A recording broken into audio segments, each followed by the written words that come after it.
In 2008, that was the Virgin Atlantic flight. And since then, there's been another 100,000 flights using an SAF regular fuel mix. And IATA is expecting that number to go from 100,000 flights to 1 million by 2020. So obviously, this has a very, very steep trajectory, the use of SAF. But, and there's a very big but here, the actual usage is tiny, relatively speaking.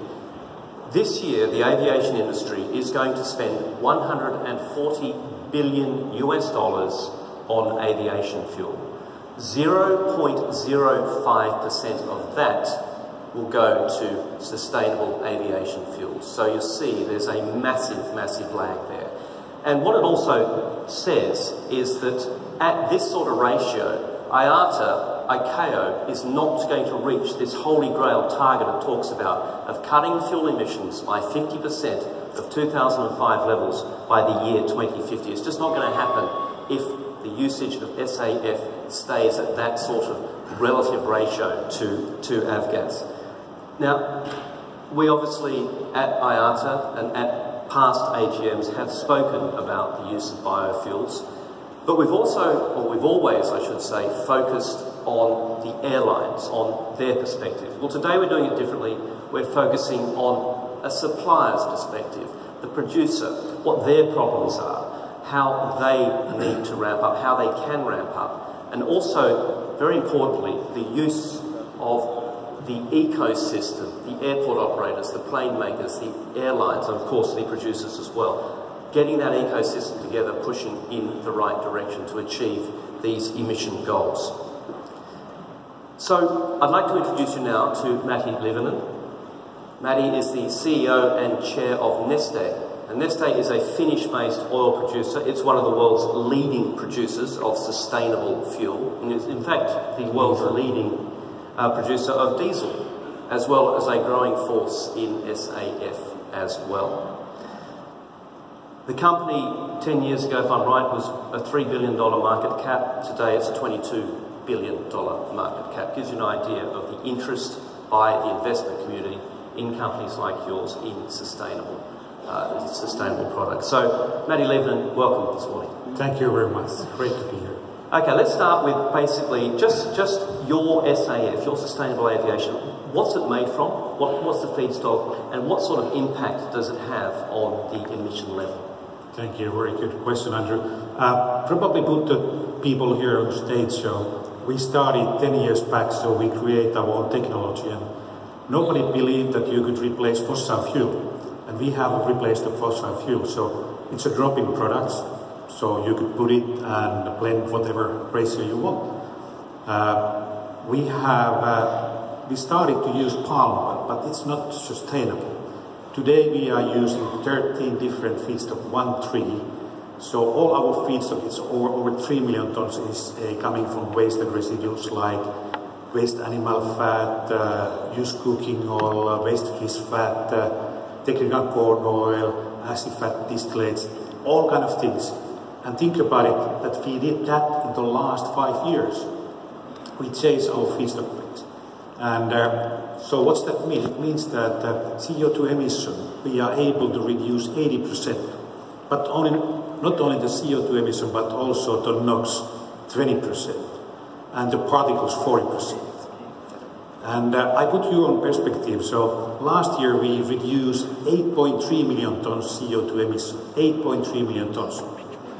So what's that tell you? Nothing, because the tons. But if I put that it was 4 million cars that we took out of the traffic, it's the same amount that London has the cars, Hamburg and the Great Hamburg, and the whole Finnish fleet. So there is a matters, and that's what we are doing. Sustainability is here, it's a good business, but you need to work, you need to find the technologies for that. So, as you say, the science is now proven. Yeah. And you are talking about 80% reduction in emissions using this sort of fuel oil. The question is there an optimum level in the ratio between SAF and regular jet fuel in a jet aircraft engine, or could you theoretically go up to 100%? In fact, there is a proven, SMT has proved a 50% blend. So we have done flights with a 50% blend. Just on that, so 50%, yeah. And that's with no alterations to the engine? No, nothing. Straight drop. We have done a big test flight with the Lufthansa, 1,000 flights, also the overseas flight with 50% blend. No, great results. Basically, we could use 100%, but the engine technology is not allowing that there is, because it's no aromatics, so your sealings start to dry on, and then it's not. But if I think about that, what is the optimal level probably today to start? It's 10 to 15%, because 1.5, because there is also the price question, because the fuel are more expensive than the normal jet fuel, so we need to look at that also. And then also to get to spread widely, so you need to have a lower blends. And the price is more expensive because it's an economies of scale issue? No, it's because of feedstock. Feedstock is much more expensive than the normal crude oil. Right, okay. And can you see that price of feedstock coming down, or will that price have to be passed on? I think that we need to be patient. So when we started, we didn't have any waste and residues. Now we are thinking about the algae and others, so it's taken time, but I'm sure that it will come down. The ICAO Mexico City Declaration calls for a significant proportion of aviation fuel to be substituted by 2050 to hit those emission targets. Obviously that's going to require a lot more SAF. I'm just curious, how are you seeing the trajectory of your own production ramping up over the next 10 years up to 2050? How much could you be producing, do you think? We have now the investments thinking going on that we start the investments in Singapore in next year. So 2022 we will have the 1 million ton more renewable jet fuel. We could also then move the Rotterdam refinery to jet fuel. So we see that there is exponential growth. But we need the other players also. Neste could solve all the things. But yeah, we are dedicated, we are very committed, we are putting billions to this business also. So we see that there is a future. Okay, well, let's just ask a very broad question about this. What is actually the main barriers to you ramping up? Because we talk about ecosystem, so just outline what has to happen for this to become a much bigger process. I think that the first thing is that government, the politics hasn't put aviation renewable jet fuel in the position where the road traffic is. That's the one thing. So no policies, no incentives, that sort of things. That's what we need to do. But also I think that what is important is that we need to put the climate as the first and find the ways that how we could as different parties create the ecosystem. So meaning the fuel suppliers, meaning air companies, meaning airports, engine manufacturers, and then government. Okay, let's break those down then. Let's start with airports as part of that ecosystem. What action do they need to take? I think that it's important to understand that the airports has a key role here, because none are working if we are doing alone. So airports, what I see the airports is that the consumer behavior is changing. So the airports could, of course, they need to secure the infrastructure, but when you have a drop in products, you don't need with the pipes and the tanks. That's not the question. But the airports could help, people who want to really contribute to climate change. We could have, the green check-in lines that it's faster. We could have a green lounges that it's a green really. And then we could charge that, and people are ready to do it. I have a very good example for that. So we put in our stations, normal diesel, then 100% renewable diesel, Neste Mai. It's a 15 euros higher price than the normal diesel. And 25% of customers are choosing this 15 cents higher price because we have also marketing. And that's what we need to do. We need to find a value added to everybody. So airports, they could marketing, they could offer the value added to the customers. What would that value added be? That could be that you have a faster line, you get bypass the green lines, you could have some free 5 whatever. There is ways, but we need to find the value added to the customer, because without that, we are all producer, we are doing the flights, we are offering the, the infrastructure at the airport, but we need to offer the value added. So this comes very much into the airline sphere as well, doesn't it? Offering what in your opinion, and you're speaking to a lot of senior executives of the airline industry here. What are the priorities? What priorities should be for them? I think that when I started 10 years back as a CEO, nobody speak about sustainability too much. That was the passive word. Today, sustainability is everything. And if you read the new report, so the youngster, they demand, 75% are demanding a transparency, sustainability. They want to know how the companies are doing. And that's pushed us all to make the difference. Not only that it's the airline companies, but all of us who are in this ecosystem. And if I think about the airline companies who are the progressive, so they are putting sustainability, customers in their core, and I think that they build the winner in the future. So also to the airline companies, as all the others, as my company also, we need to think about differently the things. We need to open our minds. We should be able to put ourselves in the battle, not the defensive mode, but open. And I will tell you that the customers, and you know much better than I, because you have much more wider customer base than I have, they are coming more and more demanding. It's not only the price, they are coming to demand much more. But I mean, airlines obviously is so, the margins are so wafer thin. What you're saying basically is consumers will pay more for that green halo, if you like. Not only that, if the airline says that, yeah, here's the green, please pay more. No, we need to make the ecosystem that there is a airline companies, the airport, suppliers, and then, the governments, like the EU or then the USA. Let's talk about that. But, so it's not only that the one could make it and make it happen, but I think that bit by bit we need to open ourselves. Have you seen any examples of any airlines that you think are leading in that direction? Because there was a big buzz about Virgin because it was the first flight. Yeah. But generally. But generally, I should say that the field is open now. Those who really wants to be the progressive airlines, they could win. They could see that it's give them more opportunity, because those things what we have done so far, it's a few thousand or tens of thousand kilos, and we speak about the millions tons, and that's the difference. So sometimes you need to cannibalize your own business, as we did very much. So, and it's a major rethink, isn't it? It is, yeah. If I've got time, we may come back to that a bit later, but I just want to move on to the government role in this as well. You raised a very interesting point, the fact that governments do give subsidies for electric cars, they give subsidies for solar panels. What sort of subsidies does the government give to the sustainable aviation industry? So far, none.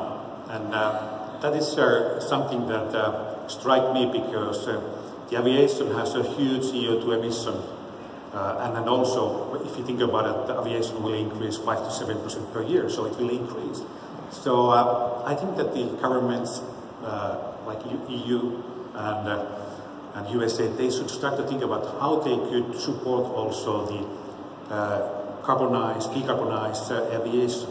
And I think that they are starting to realize that when I'm now looking at what is the discussion in the EU level and also in the USA, there is a light, but as said, it's only the light, it's not yet that there is a really headlights that it will go further. But if you look at what's happening in US politics, US pulling out of the climate accord, do you worry that the whole urgency towards sustainable fuels is dissipating because of a political stand made by the biggest consumer? Luckily not, because we see that there is a huge demand. What's coming, the road traffic, but also the aviation in the USA. There is a lot of interest in different states like Texas, California, Oregon, Washington. There is an interest. And I give a good example of what's happening in California. We are a very big supplier for the road traffic. So there is now probably 20 cities that they changed their whole fossil diesel fleet to our renewable, 100% renewables. So there is a will, there is a determination to do it, and also in the Europe. So I believe that today it's not anymore so much states, but it's a consumer, it's a companies, it's a really people who want to make the change. And that's we realize when we are going up close to 2050, we all see that there is a completely different world, even the earlier. I mean, we talk about the ecosystem. Do you see the beginnings of that collective action to push in the right direction, or nothing at the moment? I see a small, and we have a good example, Geneva Airport. There we have had a green hub, so we are there. There is an airport, there is an airline companies, and the local government. So they are giving the incentive to go that direction. I hope that it will go wider, and I'm sure that it will. Going back to the production side of it, you are using, as you say, waste oils, fat, etc., etc. There is jatropha, there's algae, there's other production processes out there.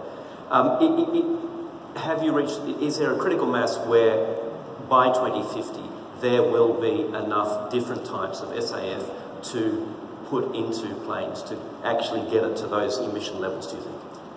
250, it's far away. It's not away. Yeah, but it's very close. And if I think about the electrification of cars, 10 years back we made the studies. Now it's not increased. And now it's booming, and it will boom. And I'm sure that SAF also, it's one of the solutions. It's not the only solution, the decarbonized aviation. I think that the electrification 2050 for the short flight is there. Also the feedstock side. I believe that the LG is a big part of the feedstock. There is other, so I'm hopeful. And you know, the engineers, they are special people. They could find a solution if there's a good targets. If there's a good business model as well, yeah, absolutely. Yeah. And the business model is there. Yeah. If the airlines can be more creative in their marketing to provide a value proposition for travelling with sustainable fuel, basically. Yeah. Okay, where does big oil come into this? Because they're not there at the moment. Yeah, they are not, because this is the niche product as such, so they are more in the upstream, and they don't see that it's their playing field yet.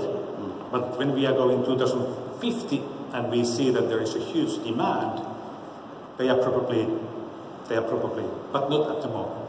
So you're just not seeing any sort of interest at the moment? No. Right, okay. And there's no technological barrier that now needs to be broken with SAF. As I said before, the science is all proven. Yeah. So it's just will on the side of the governments, airlines, producers. Absolutely. And really open the mind, because that's the thing.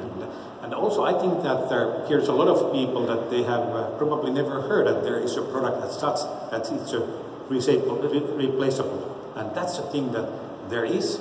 So we need the markets, we need the governments to open the markets also, we need the progressive companies to do it, but we need more suppliers also. This is not enough alone, so we need much more. Are we seeing much more in the way of supply coming on stream? Unfortunately, I think that we are the really one who is progressing. There is a very small production units, but when we have proven that the sustainability is the business, that you could really make the difference, also your profits. So when you mentioned that we came from 3 million to 20 billion market cap, it's pretty much the renewables, because we started as a regional traditional oil refinery 7 years back, and now we are global leader in the renewables. What's coming to road traffic or jet fuel, and that's what matters.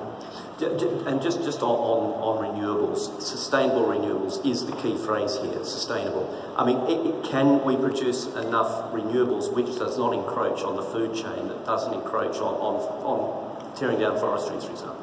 Yeah, I think that we could, and what is the important is that the sustainability means that it's a traceable, it's a transparent, and it's a mega trend. That's what I like to say to all of you. It's a mega trend, and Neste today is the the world's second most sustainable company. And because of that, sustainability is core of the business and the customers. And on that note, Matty, thank you so much for joining us. Ladies and gentlemen, Matty Lebanon. Thank you.